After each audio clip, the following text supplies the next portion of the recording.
What I want to clear here, I want to clear here, अगर don't की बात करें तो डोंट हमारा यहाँ हेल्पिंग वर्ब का काम नहीं करता।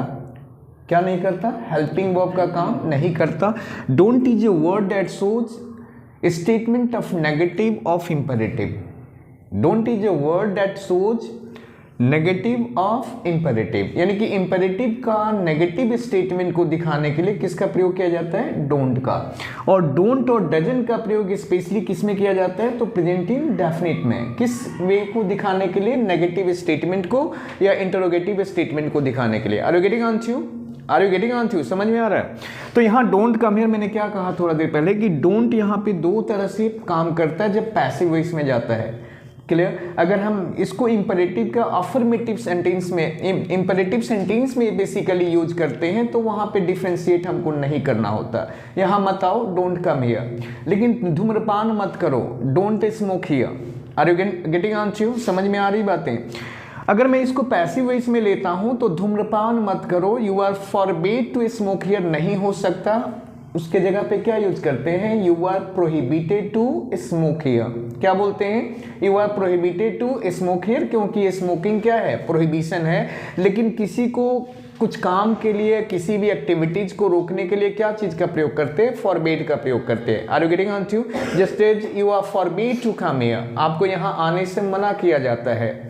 Are you getting on to? समझ में आ रहा है? लेकिन तुम धूम्रपान मत करो या धूम्रपान करने से मना किया जाता है तो यू आर प्रोहिबिटेड या it is prohibited to smoke here. Did you understand? दोनों में यही अंतर है कि अगर यहाँ पे पॉजिटिव स्टेटमेंट है तो फॉरबिड का प्रयोग करते हैं पैसिव वॉइस में, अगर नेगेटिव स्टेटमेंट है तो प्रोहिबिटेड का प्रयोग करते हैं। धूम्रपान करना पॉजिटिव एक्टिविटीज नहीं है, इसीलिए उसके साथ किसका प्रयोग करते हैं? प्रोहिबिटेड। लेकिन किसी को बुलाना, नहीं बुलाना, ये पॉजिटिव एक्टिविटीज है, वो आप पे डिपेंड करता है, तो यहाँ पे क्या प्रयोग करते हैं हम लोग? फॉरबिड का प्रयोग करते हैं। Did you understand? समझ में आई बातें?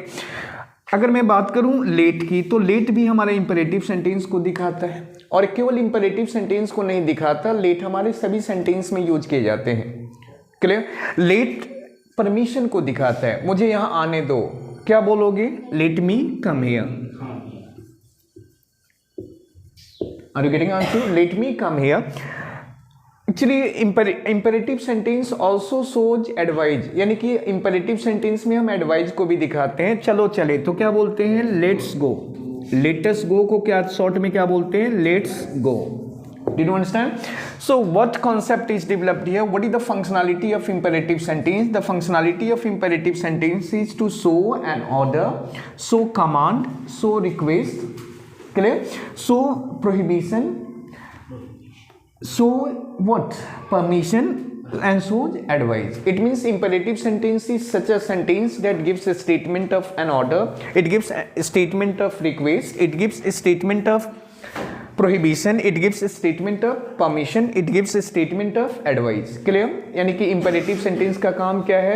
एडवाइस को दिखाना, रिक्वेस्ट को दिखाना, परमिशन को दिखाना, प्रोहिबिशन मींस मनाही को दिखाना। Did you understand? समझ में आई बातें? Now you can note down.